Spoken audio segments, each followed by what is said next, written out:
Sahaviryam Karavahai Tejasvinavaditamastu ma Vishamahai. Om Shanti, Shanti, Shanti.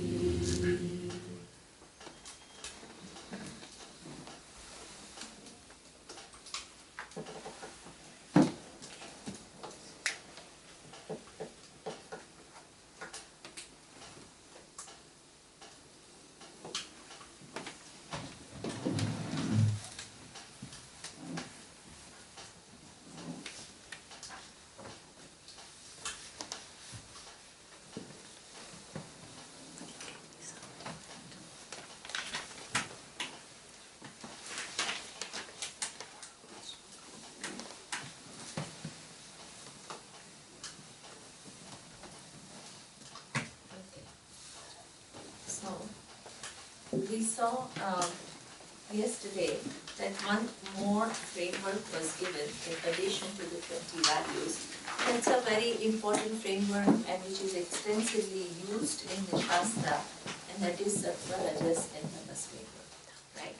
And generally what the mistake that we make is we attribute Sattva, Rajas, Tamas to actions. And to a certain extent, there is some relationship because, see, there is some logic, right? That in order to be a scientist, for example, you have to have a fine mind. It's not possible to be a scientist unless you have the fine mind. So that is a kind of inference we make that the person who is a scientist is sattvic. So there is some correspondence, but it is not totally true. He can be, but there are also circumstances under which he may not be, right? So that means, no matter, or a businessman, you just immediately think, oh, it's all about business and it's all about gaining money, so therefore this person must be rajasic, but may not be so. And the minute you understand that, it is huge because you don't need to be somebody who's other than you. You don't need to become a scientist or a priest or somebody who is a biggest artist or anything in order to be a sattvic person. You don't need to shift what you're doing. Being who you are, you can change to be a sattvic person. So that is a very, very nice. So that means there is nothing in this world which is really, you can't even create a category. In India, especially because there is such a huge difference in the socio-economic status of the people, it's very, I hear it very, very often. People categorize the society in the name of, through the word privileged and non-privileged. A very common, because that's what, when you first look, that's what it seems like. But actually, who you think privileged, and especially a lot of the so-called privileged people come to me, and I see their lives is as afflicted as anybody else's life. They have different kinds of problems. It's not like they have the same kind of problem. They probably don't struggle for, having to, see where the next meal is going to come from, or what kind of housing struggles. They don't have those struggles, but they do have struggles. And if you see those struggles from the standpoint of affliction of their mind is equally afflicted with their problems. Whether they are relational problems or they are whatever problems. And this simple person who's struggling to survive, they also, please don't romanticize. Don't think they don't have problems. They also have problems, right? And their mind is also afflicted. This is why we call it fundamental human problems. As long as you are living within ignorance, everybody has their fair share of pleasure and pain. And if you begin to look at life like that, then this so-called, division, even to say, hey, why are you naming yourself as privileged when you yourself is so afflicted? So therefore, we have some possibilities, some resources in one hand, and the other, on the other hand, we have suffering. And this is a human state. So that means, wherever you are, the thing is, you can come out of this thing of suffering by becoming sattvic.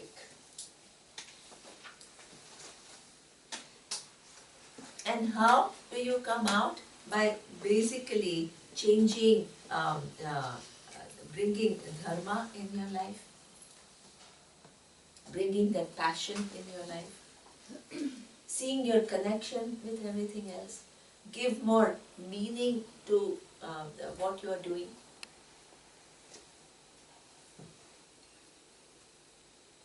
That is what is going to make you sattvic. So we saw in the first night presentation that stone cutting. The stone cutter, one person is saying, oh, it's such a boring job and I can't wait till it's 5. The other person says, I want to do it well. The third person says, I'm building a temple. Same act. The fourth person says, I'm building a temple not just for the sake of building temple, so that people come and they can relate to Ishvara. And the last person says, I'm endowed with all these, endowed with all these abilities, and I'm expressing them as an expression so that every human being gets an opportunity to relate not only to Ishvara, but to know their true nature. Same activity. Over a period of time, as you begin to live your life with this attitude, the world will put you in different situations. Nobody is stuck. And that's how you move forward and you move ahead by helping yourself. This dissatisfied self who's kind of seeing nothing but problems in the world, and one's inability to do much about changing, that also gives further frustration. So that, you can have all the good intentions, but you are stuck with dissatisfaction. You have to convert that. You have to become a noble and satisfied and cheerful person who doesn't over-assume the responsibility of changing the world, because there is already Ishvara doing this job. You are working within this intelligent design. Yesterday, I see, that's why I try to sit with different people to see what's going on in their mind. And it was very interesting because we use this word order, right? So the word order, and it was very nice. Thank you for being so honest. It's lovely. The teacher needs to know that. Gudrun says, it reminds me of some law and order, which is like, somebody very strict is sitting out there and making law and order. So therefore, now I'm going to use another word, and that is intelligent design.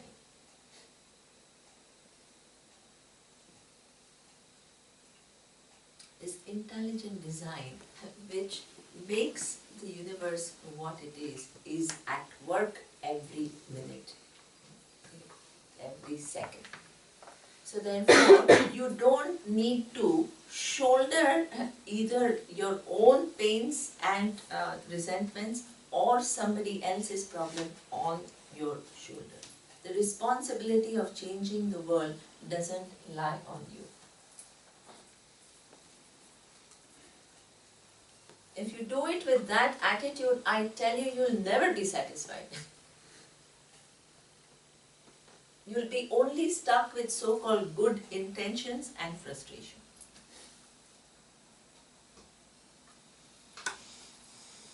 All you need to understand is there is already a design. But within this design, I have been given the capacity to do my part. That will keep you engaged. I'm not just a passive spectator of this design. I have role to play, and as I begin to play my role, I begin to do things that I believe in. And I also nourish myself. And as my contribution, as the intelligent design works, nothing is static. My role will begin to increase over a period of time.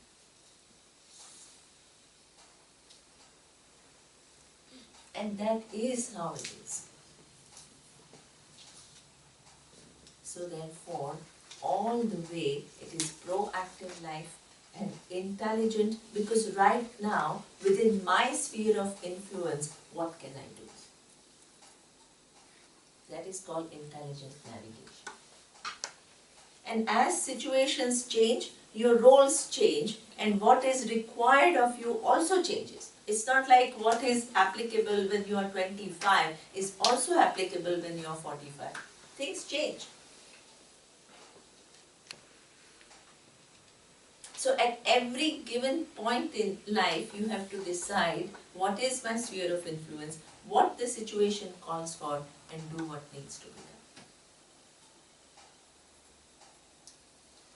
Swakarmana tamabhyacha siddhim vindati. That was the first day public talk. That was really what was said.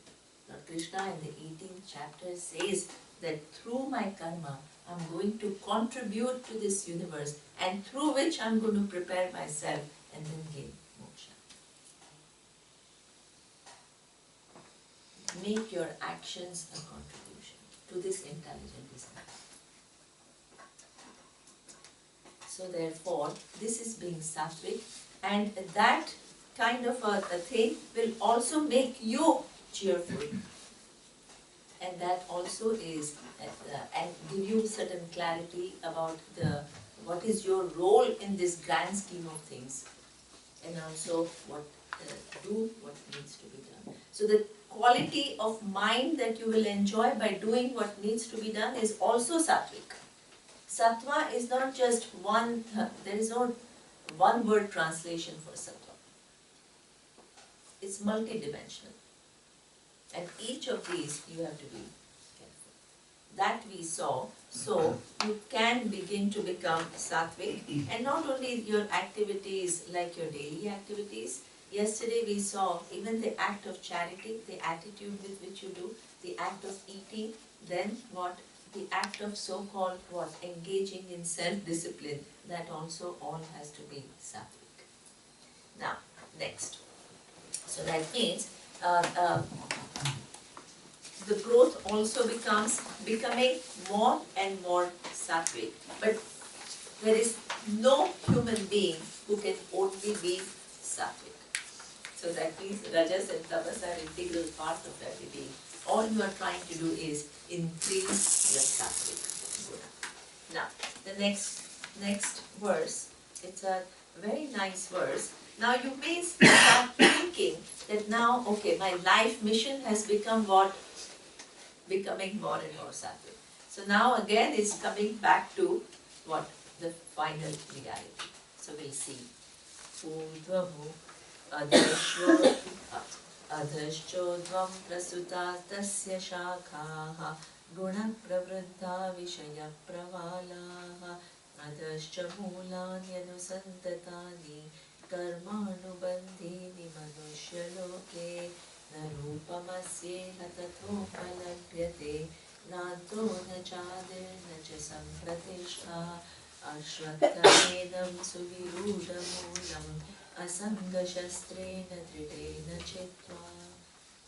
It's a beautiful verse which is talking about, it's using again an imagery, which is using an imagery of vriksha. Vriksha is a tree, and this is not just any tree, it is Ashwatha tree. What is Ashwatha tree? Banyan tree. What is the speciality about banyan tree? They root from their branches. They have like roots in the air.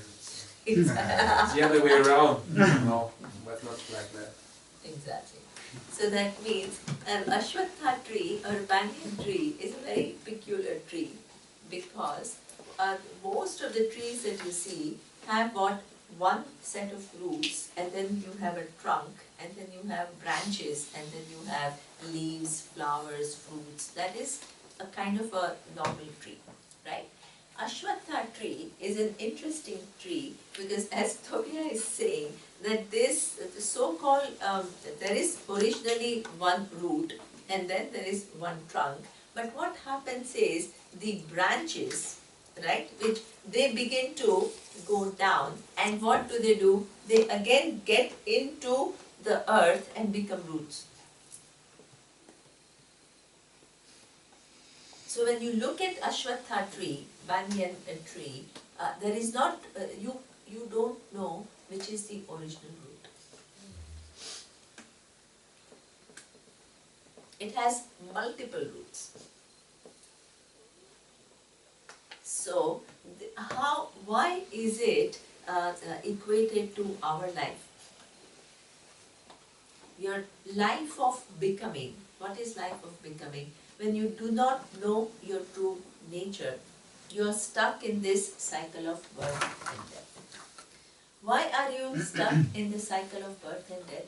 Because you start with the problem of not knowing the nature of I.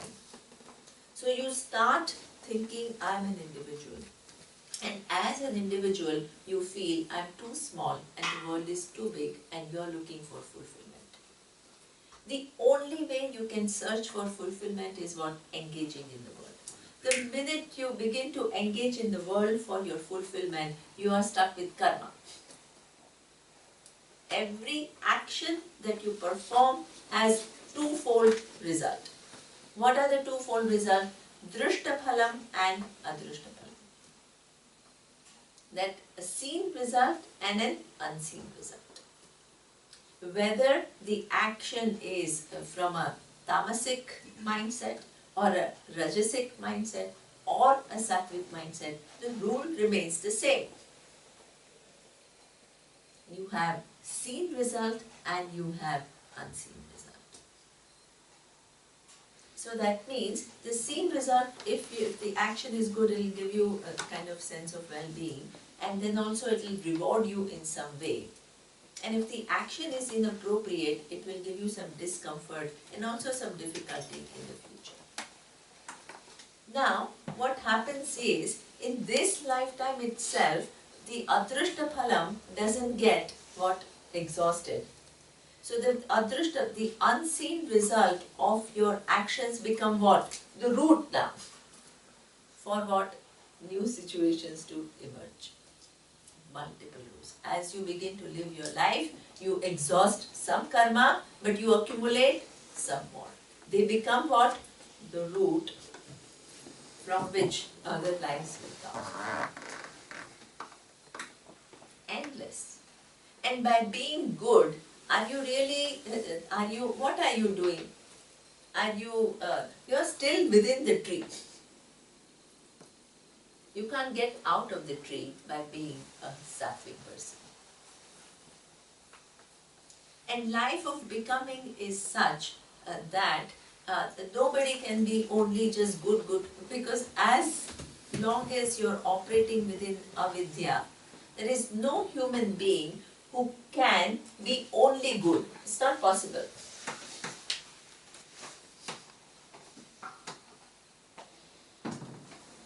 So sometimes you do, like this mother, with the best of her intentions, she wanted to have a perfect child.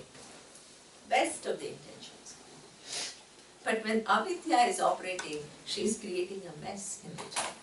And then she has to pay for it. So that means the problem is you try to be as good as possible, but you invariably end up what? Getting some other thing. So that means your life of afflictions never goes. Because by definition as a human being, you will accumulate some punya and some papa. It's inevitable. And therefore, the future the births also are never going to be totally afflictionless.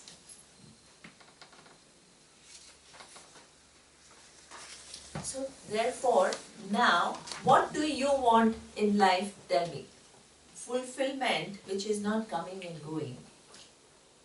And as long as you are within this samsara, you can't have it.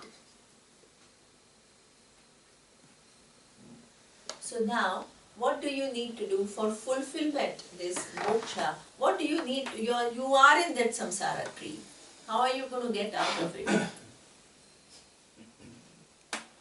It seems like impossible.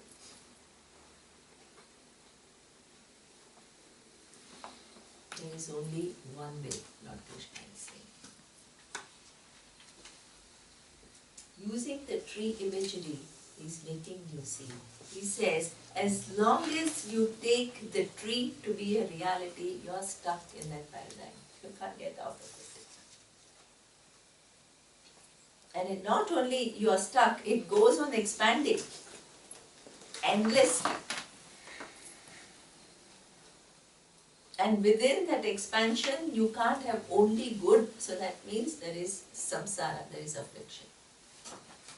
Now, the only way to get out of it is, in the next verse which I already chanted, he says, Na rupam asya upalabhyate nacha adihi nacha sampradishta.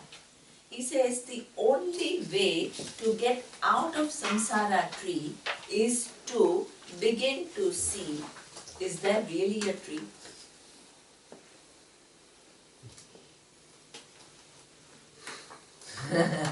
So that means this is an imagery used. Let's first look at the imagery and then see how we can apply it to this life. The imagery says, try to begin to look at the tree, you will find it has no rupa. What is no rupa? The same inquiry. If you begin to ask, what is the tree? Is root a tree? No. Is trunk a tree? No. Is branch a tree? No. Is leaf a tree? No. Is flower a tree? No. Is fruit a tree? No. So what is this tree? It is made up of all non-trees, components which are non-trees. Then what is this tree? The name tree, it represents all the different components which are non-tree. When they assemble in an intelligent design, you give it a name called tree. Then it may seem as though the part is more important, tree is only a name. And each part you look into. What is a flower? Flower. Is a stem flower? No. The leaf flower? No. Is the petal flower? No. Is there something inside? Now I can't see. It has to be this. Okay. The smell. Huh? Is smell flower? So that means flower itself is an assemblage. Assemblage of just too many things. then one petal. One petal itself is what? A further assemblage. What all? Who is a biologist here? No one. Okay. So that itself, Surya is. Surya has all these answers. Surya, what is? I don't know. Also cells. Okay, so ultimately cells, right? Then the cells are atoms, atoms are particles.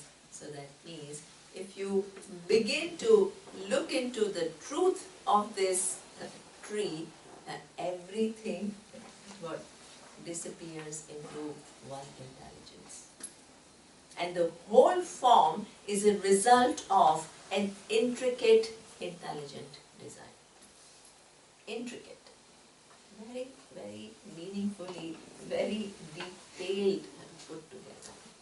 Like this sand dust that we saw yesterday.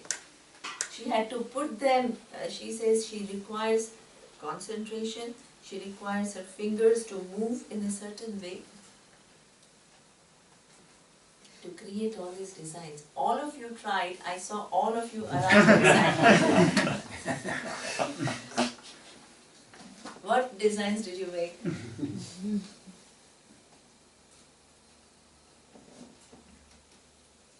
So that means you could have done it, but certainly it could not be Dresden. You can't recreate Dresden and recreate all the events that took place. World War. That same opera, which was a beautiful opera, was converted into a Nazi place of meeting. All that she showed. Then the destruction, and the description of that destruction through this little child's eyes. And then rebuilding. In that whole story, what was the content? She knew, she uses this whole art as Vedanta. The content was what? The sand particles. But the sand particles themselves could not exist without what? The one thing, the white screen. So before this creation, she had the potential, she was Ishvara.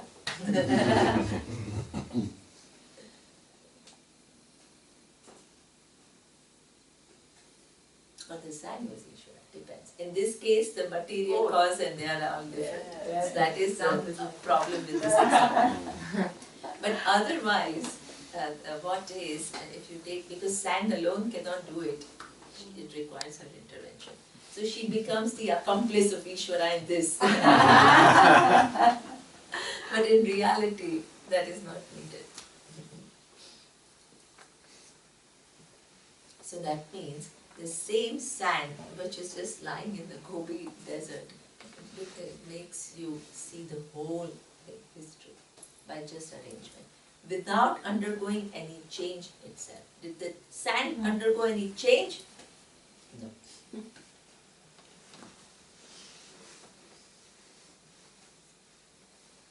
But the sand, if you just put like that, it can't. That's why we call it an intelligent design.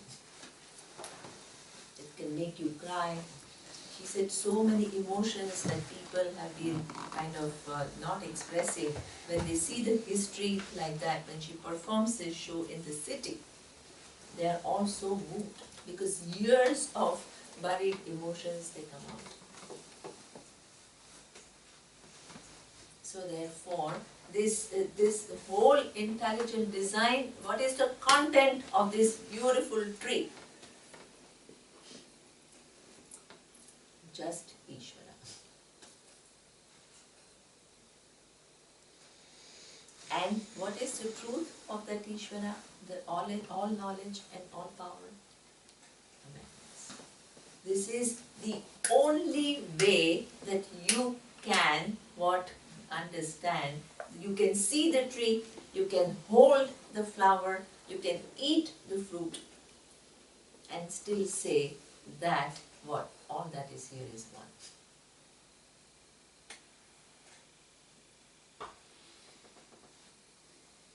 It doesn't require for you to reject the flower.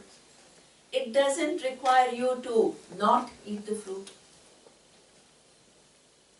It doesn't require for you to kind of, say, oh, this whole tree has to disappear. Doesn't require any of that. Doing all of this, you can say, all that is here is one. Because your understanding sees much more than the eyes can. Could you say then that discrimination and detachment is basically the same? I mean, in understanding, I have some difficulties with understanding the difference between discrimination and detachment. First of all, I need to ask you, what do you mean by detachment? Because I don't use this word detachment. Okay, but it's here in the... Okay. It's the X of Okay, the... okay, great. Okay, wonderful. So that means the discrimination, exactly. The minute you begin to discriminate, the relationship with the different objects automatically changes. Right? It's not like you have to keep away from them. It's not like you have to, the minute you understand the presence of any object is not enjoying the absolute reality, and also this entity who enjoys this object is also not absolutely real, then what happens is, generally if you take it all as a real, then what happens? Then you think that, oh, the happiness is going to come from there. Then what happens is you can't be without it. If it goes away, you're sad. The whole thing, because of discrimination, the whole way of relating changes. But in that way of relating, there is nothing artificial which says, oh, this flower is mithya, therefore I should not be attached to it. That is Devanta, not Vedanta. That is an artificial creation of your mind. And it puts a lot of pressure on you, not to be as though connected to the world. When you understand this, it just becomes a natural way of being. You see the reality, and therefore the presence of flower will naturally, because there are laws of aesthetics at work, it will give you pleasant experience. Wonderful, enjoy it. But the thing is, if you keep on wanting to recreate this experience in order for you to be happy, then there is a dependence. And in that, there is an implicit understanding that the flower only stands for an object, imagery for an object, is going to give me happiness. Then, when that is not there, you feel low, you feel small, you feel insignificant. This is what you say when you are operating within Vidya. When you are operating within Vidya, then what happens, or as you are growing and you are beginning to see the things more and more clearly, naturally you will enjoy. There is no need to keep away from it, but the dependence on this for your well-being has gone away. Because you understand very well that this cannot be the solution for your happiness. So that's why the dependency on different objects naturally disappears. It's not this artificial, I have to stay away from this, I have to stay away from this, and then, because why? Oh, they are all mithya. And this mithya maya has become like a words for escaping. And actually they are very precise terminologies to make you see the reality. So we misuse these terms. And we create our own meanings. They are very, very precise meanings which show you the reality. And the understanding of the reality changes your relationship with it, but not that, oh, because it is mithya, therefore I have to not pay attention to it. That is your addition. That is some people's addition. That is not what Shastra is saying. So therefore, this is the only way. Same, now let's turn from tree example to your life of becoming. Same thing. The individual who's what? The body and the mind which performs karma. The decisions that happen, right? So the situations invoke emotions. Then also there is a decision-making capacity. Then you take your previous memory, and then there is a karta in you. Who's that karta? That ahankara, which is performing an action and enjoying the result.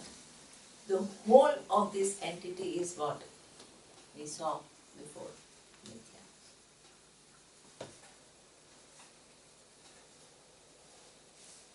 The body is mithya, and all four different aspects of the mind are mithya. By mithya, it doesn't mean it's unreal. Please understand, keep bringing back the definition. They have a dependent reality. Just as in the case of tree, you can reduce everything, the body also you can reduce everything to ultimately just an intelligent design. And then the truth of that, which is awareness. And the mind, as I showed you, no matter which aspect of the thinking it is, whether it is your emotion, or it is your intellect, or it is your memory, or it is your eye sense, thought is nothing but awareness in that given form. Like the pot is nothing but clay in that given form.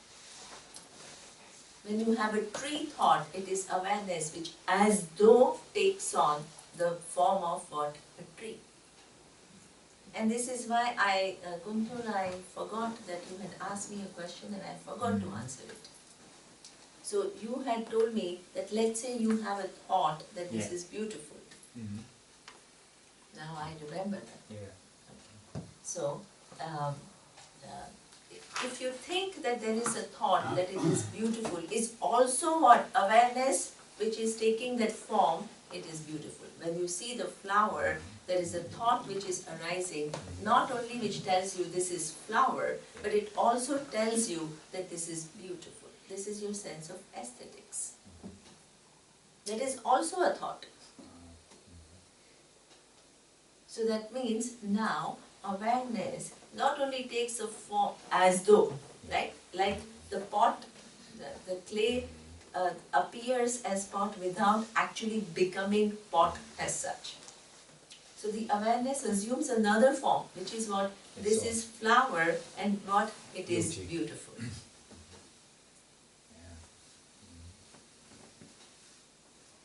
So that means the forms keep changing all the time. One thing remains constant, and that is what? Awareness. Without the presence of awareness, neither the thought is possible, nor the silence after the thought is possible.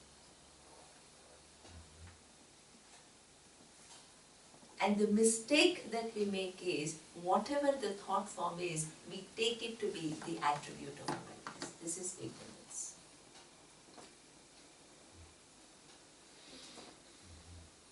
So, therefore, so that means every thought that is going to come to your mind, it cannot exist without awareness. Like this pot cannot exist without clay. But while appearing in that form, awareness is free from being it. This is why there is nothing, even a criminal's mind cannot taint awareness.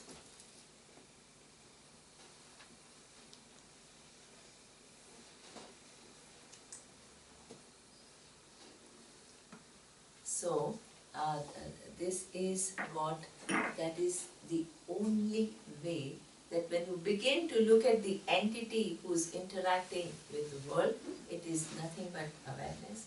The objects that the entity is interacting with are also what? Same awareness.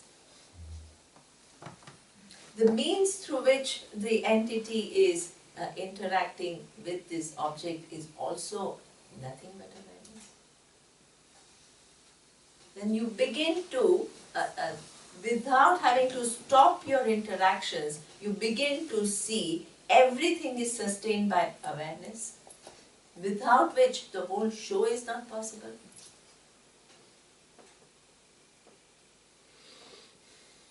And while being in and through the show, it is free from the show. And that awareness is not some ex-entity, it is you. I am. It is the meaning of I am. When that is clear to you, then this whole samsara, which seems like daunting, it seems like, some huge thing to get out from, it seems impossible. It is gone. The same interaction which caused so much pain and so much suffering is now what? Meant for you to enjoy and express yourself. Express yourself fully. So this is what we call the chopping of the samsara. There are some beautiful poets in India. How much time do I have? Okay. Who express these ideas. There is two I remember very well. One is Meerabai. Meera was a great devotee of Lord Krishna. There are many, many bhajans. Like Rumi has so many. She had a lot of bhajans with Lord Krishna. In one of her poems, there is one little line which says, Bhavasagar saba sukh gaya hai. It's Hindi. Jarura nahi mujhe taran lage. She says, first I thought that I have to cross this ocean of samsara, which is so difficult to cross. Try to cross the ocean by swimming. It's almost impossible, right? Somebody says go from cross the entire Pacific Ocean. Impossible. Then what about this samsara, which includes time, space, objects, and cycles of creation? How are you going to escape? So it says, it seemed like a very daunting task, almost impossible to do, crossing the ocean of samsara.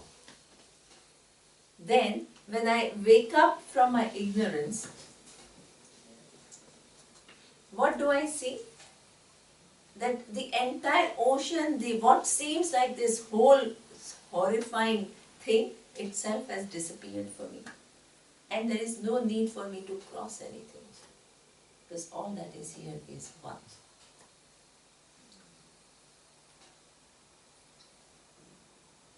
That means, and how do you, everything you have to resolve in one. Why you have to, it's not that like you have to do it, this is how it is. That's why your buddhi has to do it.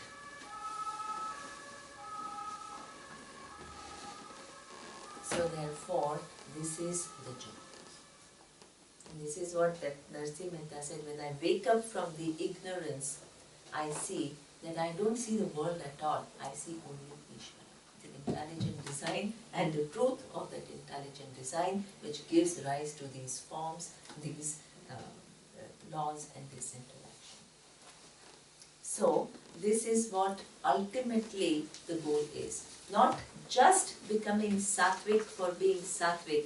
You want to become sattvic because without being sattvic, the discriminating power is not sharp enough to fell the tree.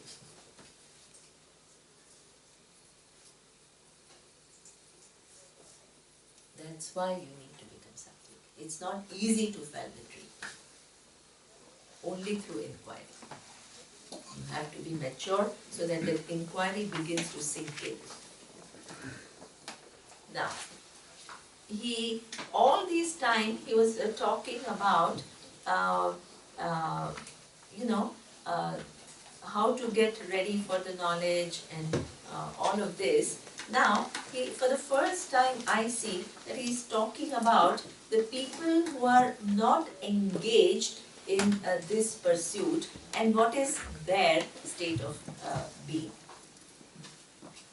Ahankara balam darpam kamam krodam cha samshritaha mamatma paradeheshu pratvinsho abhyasuyakaha tanaham dvishata kruran samsareshu naragaman kshipramya jasrama shubhan asuresheshu yonishu. This seems like a very kind of a scary verse where he says that, oh, those who don't do this, I'm going to kind of, condemn them and they are going to suffer. But what is important to understand here is, if you don't give some meaning to your life in terms of I want moksha and I want growth for moksha, if this is not your goal, then naturally, knowingly or unknowingly, this is the outcome, ahankara. When you engage in the world without this, if Vedanta hasn't come to your life, it is likely, it is not that everybody is like that, please don't take it like that, but it's very likely that there is a certain element of, even if you have sattva and you enjoy some good life as a result of that, ahankara will set in. What is here, ahankara is not used as the term for function of the mind. Here, ahankara is used in form of conceit. Here, the meaning of ahankara is different. So that means, even if you begin to do well, there will be a distortion. What is a distortion? That you will become arrogant or conceited or start thinking that I'm great. So living within avidya, these are all natural outcomes. People can't totally avoid them. What is the other one? Right? That if you are given more balam, balam is strength, like Duryodhana was given what? By actions of others yielding to him, he was given more and more power. And what did he start to do? He became more and more corrupt and he started abusing his power more and more. So that is, it's not that everybody is going to fall into that, but that is what you see in this world. That's why when you see the world, it seems to be all kinds of problems. Why? Because people are operating out of ignorance. And this is the outcome of ignorance. What you see, or the confusion in the world that you see, is an outcome of the ignorance with which they are participating in the world. So, balam, then darpam, then kama, krodha. Kama here, it is meant in the sense of any object which gives you that little pleasure, temporary, becomes what, if you are operating within ignorance, what? A matter of obsession or dependence. Because it did give you pleasure for a while, so now what? You want more of it, or you want to control it, or if it is gone, you can't handle it. So that means it becomes not also an obsession, but also a dependency. Obsession is a last stage, but it can become very easily matter of dependency. So that means if you begin to depend upon things for your well-being, and if the world is designed in a way that everything is going to change, what is going to be your emotional state? Yo-yo. When you have it up, and then when it goes down.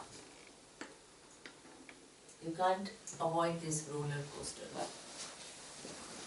So this is what he says, that karma, which is a binding karma, and when you don't get what you want, there is a certain amount of krodha. Krodha is what? Anger, frustration. Then, they continue to live like that. Opportunities are given to everyone to transform, but if you don't take that opportunity, you remain within your world of ignorance.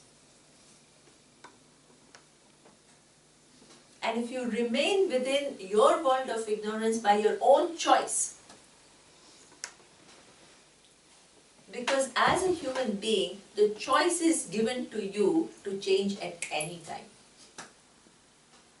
Like Valmiki, he was actually a thief, the author of Ramayana. And when he was living in a small village near the forest, and whoever passed the forest, he would go and rob them. So one day, Narada was passing the forest and he came to rob Narada.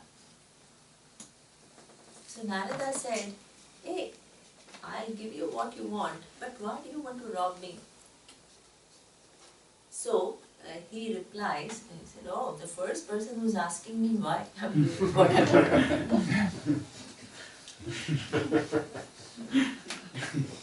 So it got him thinking. And then obviously he has his own justification for his action. So he said, "I'm doing it to support my family.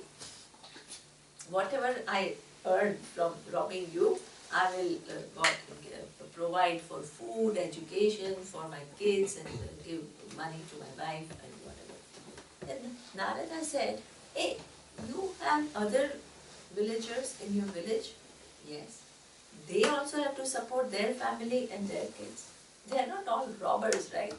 So that means you have other means to support your family and also look after your kids." So he says, "Yeah, that's okay, but this is my choice." Then Narada says, "For every choice you make, please understand there are consequences. You are free to make the choices. That's your prerogative. That is your privilege as a human being. But when you make these choices, there are consequences. This is part of intelligent design. You can't operate out of that intelligent design." Then he says, "Oh, but my wife, I'm doing it for my wife and my kids." Narada says, "You go and ask your wife and your kids, will they partake in the negative consequences?" He says, "Of course they will. Go and ask them." He goes to his wife and asks, "Hey, I've been robbing people and giving you all this. Will you?" And Narada tells that there is a negative consequence for that. "I'm sure you'll participate in that negative consequence, right?" She said, "No. No way."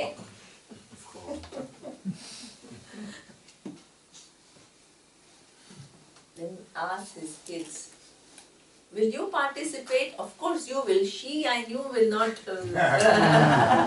But you will." The kid said, "No way." So therefore, that's when Valmiki realizes that I think that I'm doing it for my kids, I'm doing it for the wife, I'm doing it for the well-being, but there are consequences. And I'm stuck with it and nobody else will partake in it. He goes back to Narada and he says, "Oh my God, I realize. What do I do now?" He says, the world has not ended. Doesn't matter. You just sit and you do one japa. What is a japa? You do mara, mara, mara, mara, mara. Why? Because he was just this robber. He didn't have any understanding of Ishvara, all that, nothing. So this mara, mara, mara, mara, which was appropriate for his level of his level of relative awareness, over a period of time, what did it become? Rama, Rama, Rama, Rama, Rama, Rama, Rama. That is a transformation. From Mara, Mara, Mara to Rama, Rama, Rama, Rama. And then Valmiki got so absorbed in that Rama, Rama, Rama, Rama, Rama, that he got, what happened is, there was an ant hill which built around him and he was not even aware. He was just chanting Rama, Rama, Rama. Then Narada was passing on the, going back now, passing the forest. He sees an ant hill. And from that ant hill comes the what? Voice. Rama, Rama, Rama, Rama. He opens that ant hill and he sees a transformed person. From Ratnatar was his first name to Valmiki. Valmiki in Sanskrit means the one who came out of ant hill.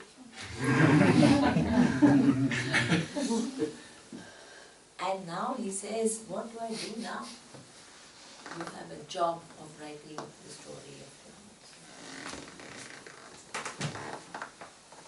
Any person who decides to change, even if he is a robber, there is a possibility that is given to him or her.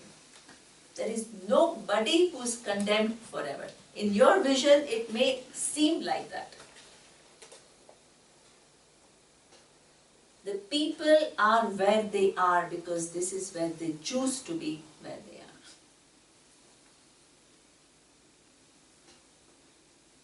You may not reach from here to here, but you can certainly make one step forward. That is what we mean by intelligent design. Nobody is deprived of that. If you don't use your free will, if you don't want to use the free will that you are endowed with, and you want to remain stuck, then don't blame the world.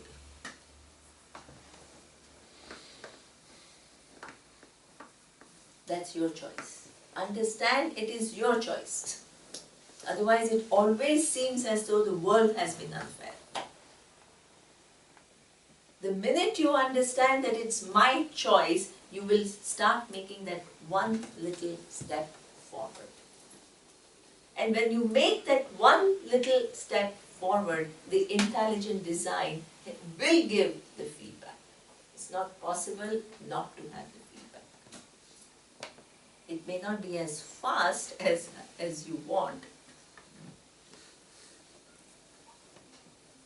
but it is. This is where you have to be proactive and at the same time relax. So, this is what, and if you don't have all of that, then what happens is, through your own choices, you enter what? Asuri Sheshu Yonishu. You bring yourself in a deeper and deeper and deeper mess. One confusion gets even worse. Confusion doesn't remain constant. It multiplies. And this is where, this is the order of things. The choices that you make, that will give you the outcomes. So, if you choose to remain within your avidya, thinking that I am helping myself, these are the very common outcomes. And this is why when you see the world where people live within avidya, this is what the world we create. Now, Arjuna Vacha. Arjuna Vacha Yesha Srividimutsurja Yajante Shraddhayanvidaha Tesham Nishtatuka Krishna Satvamaho Rajastamaha. Very beautiful. Arjuna is a very intelligent person. He understands the fact that, hey, this is amazing that once you come to Vedanta, how the whole quality of life changes. and the meaning, the purpose, the way you are, all of that undergoes a huge change. But he has now a big question, and that is, how many people in the world are interested in Vedanta at any given point in time? Anybody, but nobody is aware of it. Yeah, but actively. Like Yes. 0.00. So that means actively with the understanding, right? 0.0001. Maybe. 1%. And that is true in this time, that is also true in Arjuna's time. So now Arjuna's question is, these people who live with this vision are very few, but the majority of the humanity is living with whatever their understanding of the world is. But whatever understanding they have of the world, they have some Shraddha. Shraddha means what? Certain set of convictions, certain set of beliefs with which they live in this life.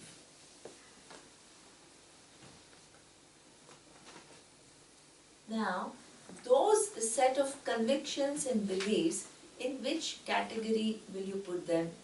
Sattva, Rajas or Tamas? Rajas. Who's answering? Oh, she's answering. She fell into the prey.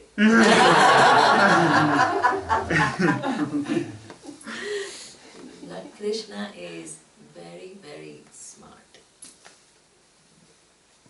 What is his answer? It depends. Now she got smarter. So let's see what Lord Krishna's answer is. Shri Bhagavan Uvacha Trividha Bhavate Shraddha Dehinam Sasvabhavaja Satviki Rajasi Chaiva Tamasi Cheti Tamshunu. This is a beautiful verse. Generally, all the other, what makes Gita so universal and so kind of all-encompassing is, we don't categorize the world as people who are in Vedanta and people who are not in Vedanta. We are the privileged ones and everybody else is what? All the outsiders. And the outsiders are all the inferior ones. He says, whoever is living with whatever Shraddha, even if you have never heard of the word Vedanta or Gita, and you don't even see the fact that that life is meant for karma yoga, for you to gain this knowledge, even then, what somebody could be sattvic, rajasic or tamasic. Like I told you, the scientist who has never heard the word Vedanta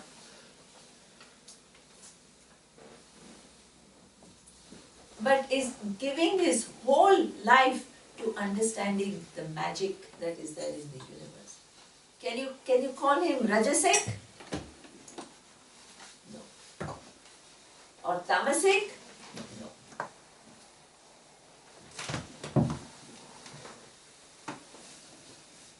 There are painters who are just beautiful. I mean, you see their paintings and you say, my God.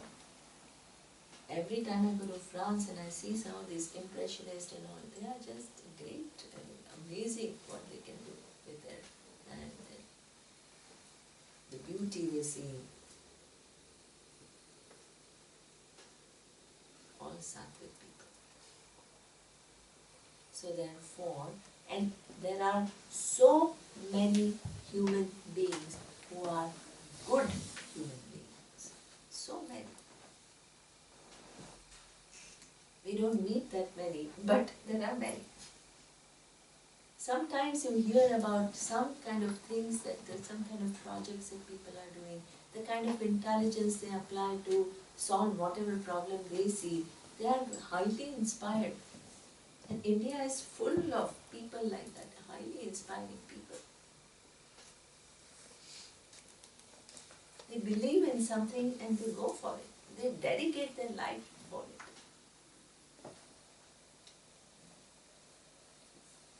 You can't call them just because they have never come to Gita, or because what is happening is, in this process, even if you may not think that they are in Vedanta, in the vision of Ishvara, which is everything, they are preparing themselves by being engaged, being ethical, by being, when if this question comes to their mind at one given point in time, where is it all coming from? Their capacity to solve it will be much faster. Because they are ready.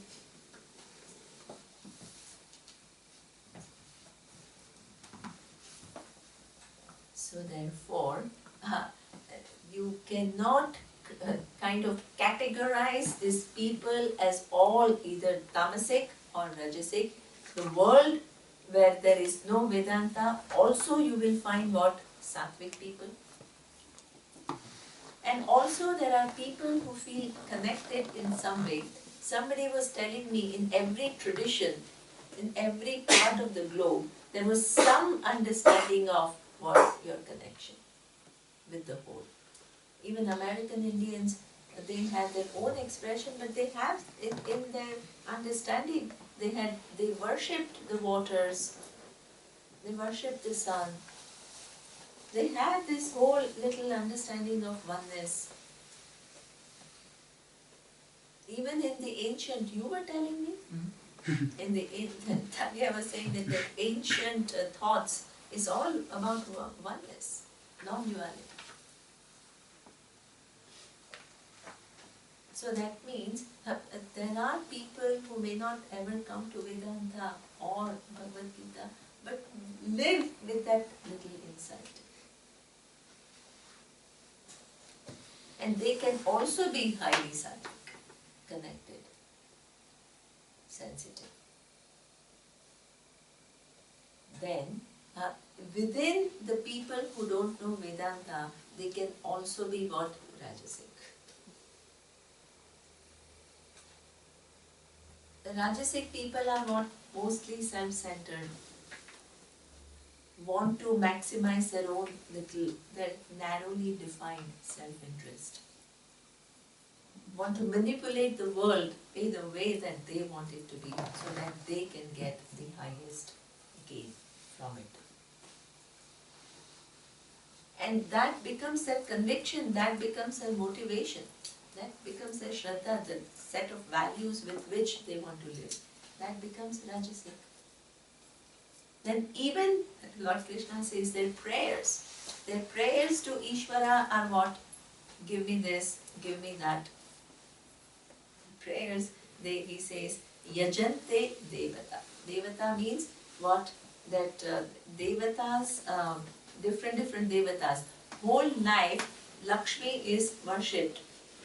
But Lakshmi is worshipped not only as a source of growth and all the resources so that I can help others. Lakshmi is worshipped so that what? I can have the maximum bank balance. Rajas.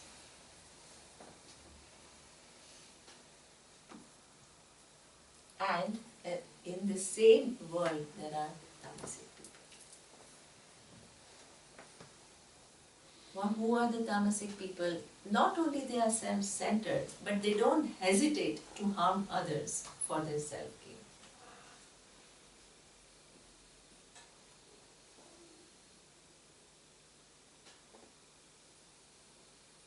Being totally inconsiderate,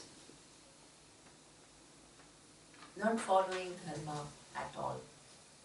Life becomes only me, mine, and me, myself, and mine. And I. Yeah, myself. Yeah. So it just, and anything goes. That is what we call tamasic person. So therefore, the so-called outside world doesn't have, outside means there is no, actually for Ishvara there is no inside outside, everything is Ishvara.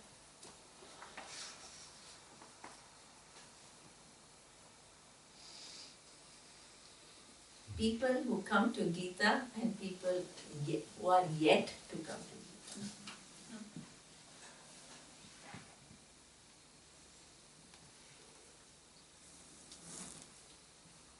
Some are highly exalted, some are struggling with this novel thing of me and mine and maximizing one's gain, and the other ones are not at all considerate about, not even aware about the impact of their actions on others.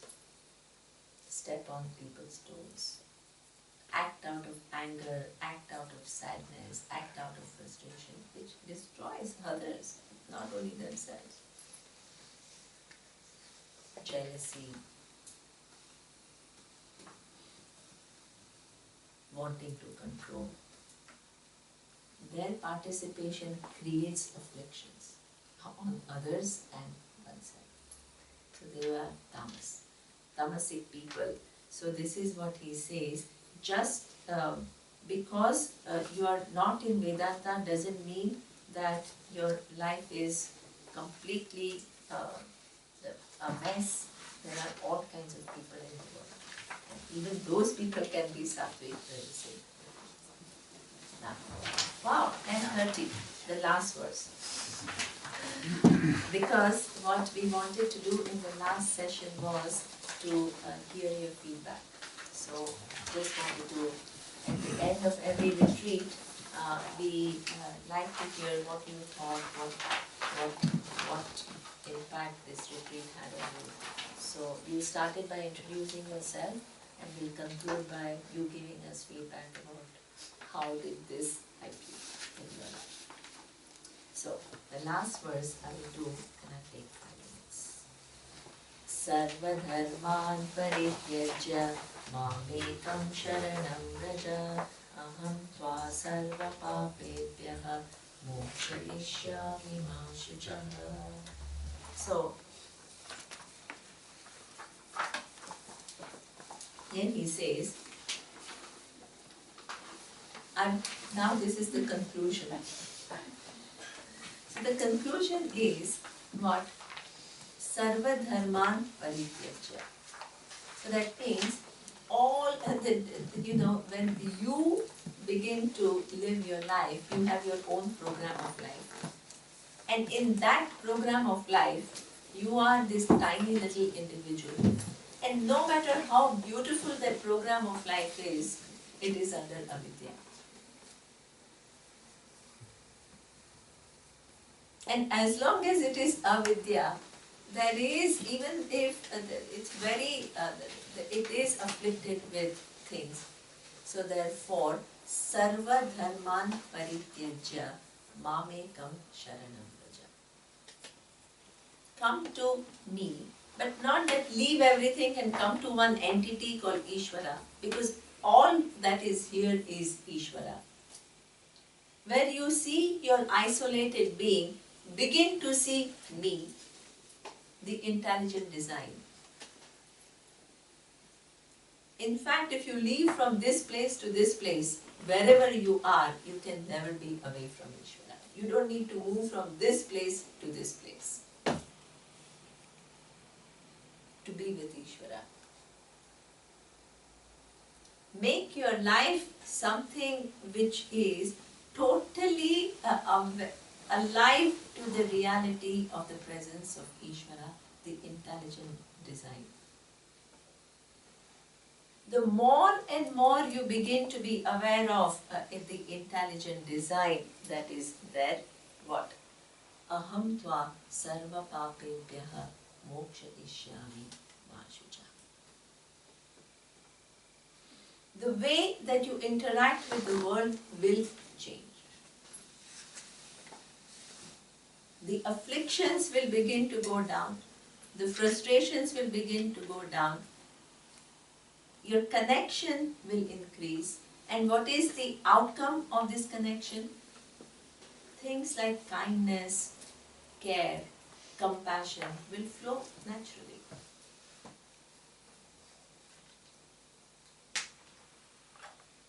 Your emotions will be all healthy emotions in a way that when you see something who's some either an object which is beautiful or somebody else who is doing well, you will enjoy that success instead of feeling threatened or jealous.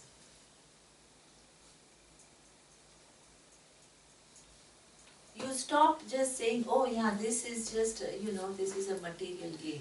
All this whole vocabulary will disappear.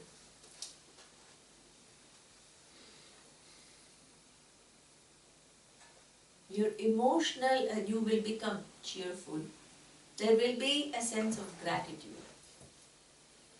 There will be magic.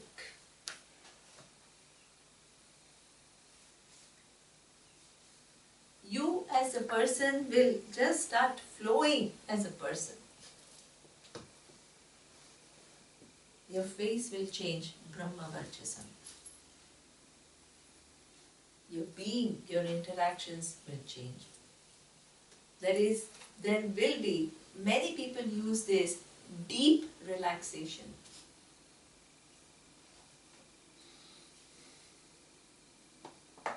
Which is based on your connection with this intelligence.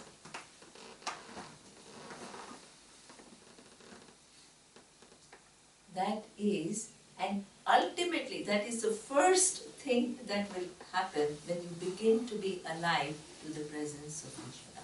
Proactiveness will come if you are lazy. Because you are not just one person hanging in the air.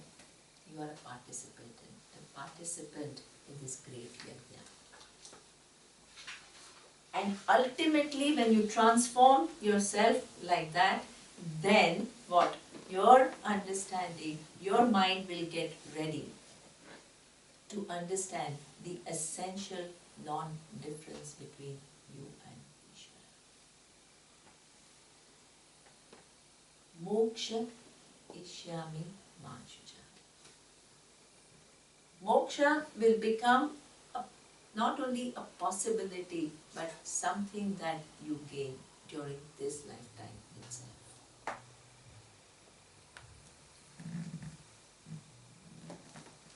So therefore, and the fact that I am totally free, I'm not even an individual, I am that awareness which is the truth of what?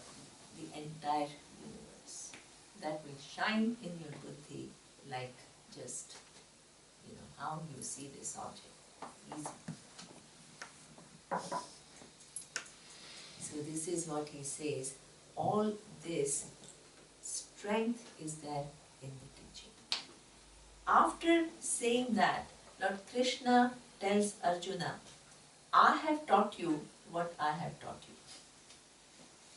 And all this knowledge, ultimately, what will it do to you?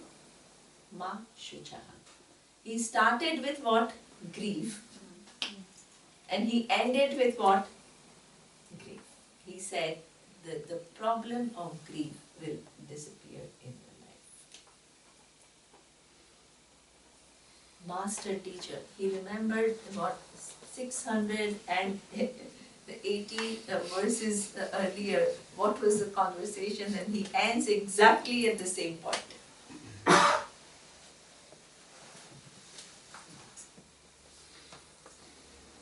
Then he says, I have taught you what I have to teach you. Now you go, you can choose what you want to do. And what does Arjuna teach? What does Arjuna reply? That I have listened to you very carefully.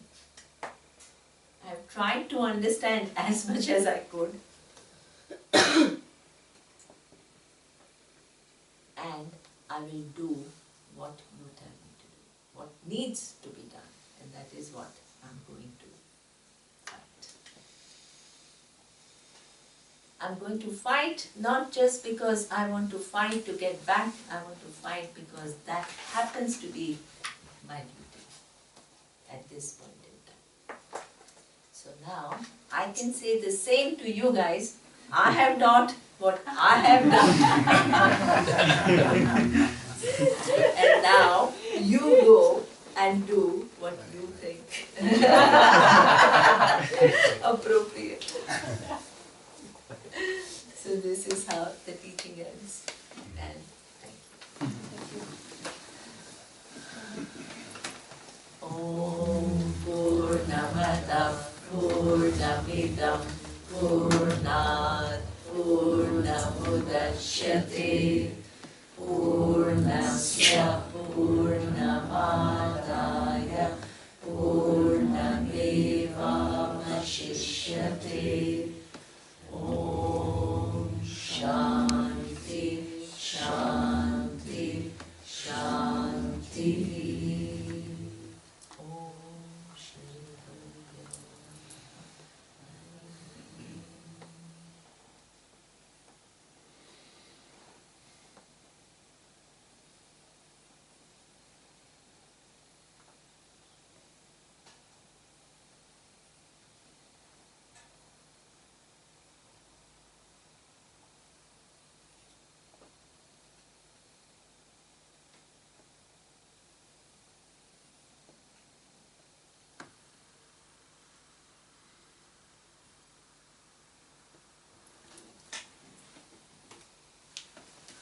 So just one second, Megha, you are leaving now. Yeah. So just can you give like 2 minutes?